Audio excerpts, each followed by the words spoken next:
DJ सुमन Malangia Madhubani DJ सुमन।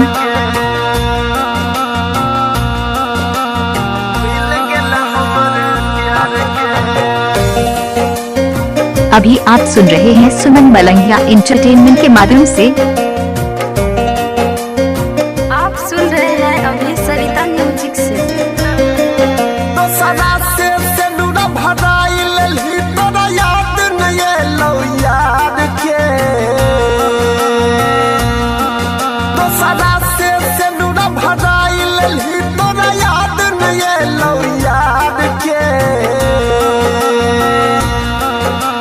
कैसन दुनिया में चल गला जे भूल गला हमर प्यार के।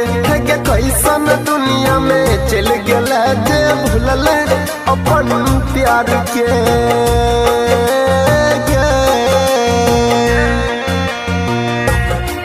डीजे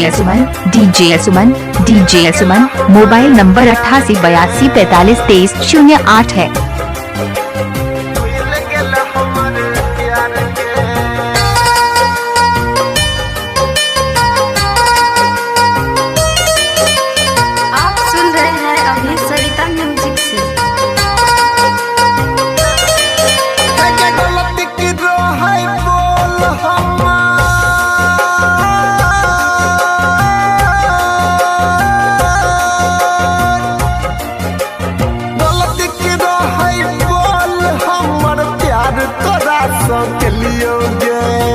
तोरे खुशी के खातिर जन हम हर तकलीफ उठलियोगे।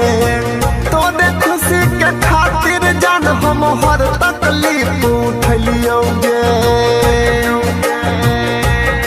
हमारा हंसत खेलत जिंदगी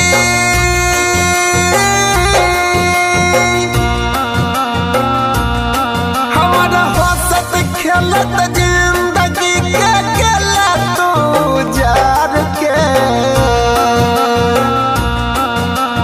कैसन दुनिया में चल गला जे भूल गला हमर प्यार के।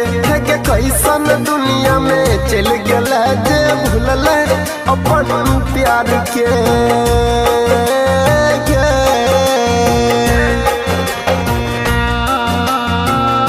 डीजे सुमन मलंगिया मधुबनी डीजे सुमन खाए अजीतपुर रोड दुर्गा स्थान मलंगिया।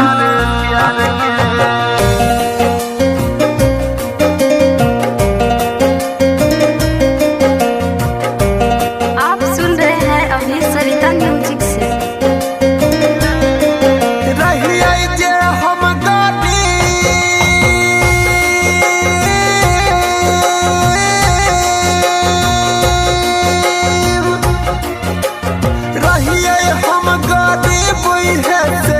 साथ हमारा छोरा लागे अंकित के दिल पर पत्थर मार के शीशा जे न फोड़ा लागे।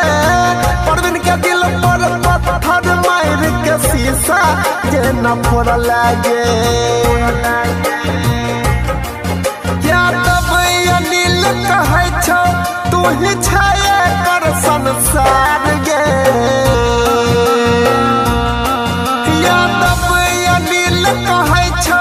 तू ही छाया कर संसार गे।